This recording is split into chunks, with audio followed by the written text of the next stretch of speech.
Pagsampa mo ng 22, sasampalin ka ng buhay na akala mo dati chill lang. Malalaman mo na yung mga salitang hindi pinupulot ang pera, na dati ay naririnig mo lang sa mga magulang mo. Magtatrabaho ka, magbabayad ng tubig at kuryente. Tapos trabaho, trabaho ulit, paulit-ulit. Mamimiss mo yung batang ikaw, musmos, walang alam sa mundo. May mga gabing bibilangin mo ang oras ng tulog mo kasi akala mo makakatulong ito. Gigising ka para kumayod, umanap ng pera. Perang akala mo sapat na.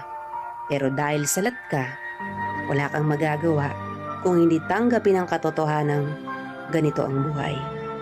Katotohanang dahil malaki ka na, malaki na rin ang bigat na papasanin mo.